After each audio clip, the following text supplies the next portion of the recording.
but terribly disturbing evidence of what has happened to our country at the hands of arguably our greatest adversary.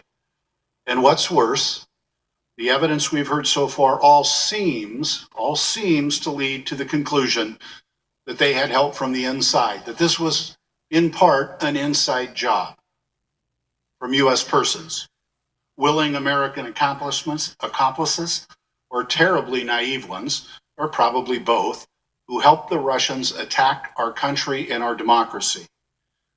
We're both still at the early stages of our investigation. We're not indicting anyone.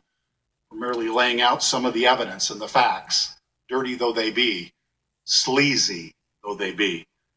And no matter what, we can safely conclude at this point that never in the modern era has a president and his administration had so many foreign entanglements that continue to push American foreign policy away from its core roots, beliefs, interests, and alliances towards unprecedented positions that only Putin himself could approve of. How else can we explain the modification to the Republican Party platform in such a decidedly pro-Russian way? Republicans who are always so strong against geopolitical foes like Russia. I know my colleagues on this committee take the Russia threat very seriously. Why wouldn't the people who inhabit the White House?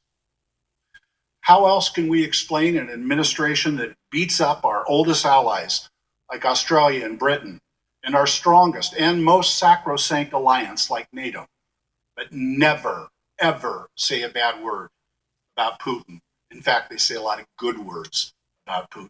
An administration that we have heard decisively makes up baseless wiretapping charges against a former United States president, equates our intelligence agencies to Nazi Germany, and argues moral equivalence between a repressive authoritarian states with an abhorrent human rights record like Russia and our free and open democracy. And yet, this administration never, ever utters any criticism of Russia. Let's be clear, though. This is not about party. It's not about relitigating the election. It's not as if anything we do here will put a president from a different political party in the Oval Office. So I hope that it's clear that it's about something much more important. And no, it's not about political motivation, to my friend who said and suggested that earlier. This is about patriotism, about something way more important than party. This is about country, the very heart of what this country is built on, which is open, free, fair, trusted elections. We don't take our investigation lightly, and I know you don't. Indeed, you go through a process to even decide to do that, whether to expend the resources, to begin with credible allegations and reason to believe that there is something that warrants it. And I no doubt believe that you have talked to lawyers in and out of the prosecution divisions about whether or not this warrants an investigation. I know you don't take this lightly. But what we have seen is damning evidence today of what Russia did. We've also seen damning evidence of how they did it. Russia has a history of using active measures, many of which we have heard about today. Let's recap them. We're getting near the end. Hacking and dumping information to damage or embarrass their enemies. We heard about this, of course, with respect to WikiLeaks and Guccifer 2.0. Using third parties and cutouts, business people, oligarchs, and other ostensibly private individuals to cultivate relationships. We've discussed Ambassador Sergei Kislyak, Rosneft CEO Igor Sechin, and of course, Vladimir Putin himself. We've also heard about Russia's use of companies like Gazprom, the Bank of Cyprus, Rosneft, and a confusing web of offshore shell companies used, it would seem, to hide or to launder money. We've also heard how Russia released disinformation to spread rumors, confuse the public, sow distrust in the ability to even know truth objectively, using propaganda media outlets, whether directly owned by Russia or not, to release such disinformation in order to claim plausible deniability of Russia's hands. Here again, we see WikiLeaks and Guccifer 2.0, but we also see the use of propaganda outlets like RT.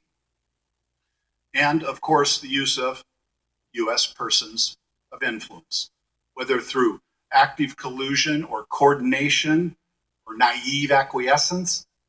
We don't yet know the full extent of further Russia's attempts to undermine our elections and ultimately weaken our democracy.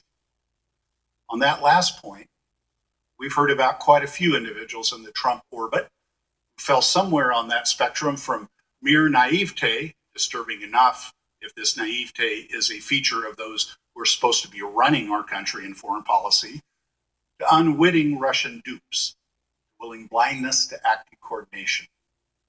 This rogues galleries includes those already fired: Roger Stone, advisor to Donald Trump; Paul Manafort, advisor to Donald Trump; Michael Flynn, national security advisor to Donald Trump; Carter Page, advisor to Donald Trump. But the cloud of deep suspicion and Russian entanglements extends to those still in power: Rex Tillerson, Secretary of State to Donald Trump; Michael Caputo, advisor to Donald Trump; Jeff Sessions, Attorney General to Donald Trump; and members of the Trump family itself. This matters.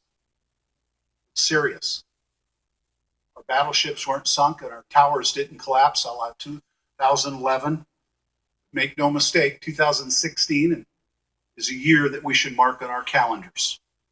And it's still going on.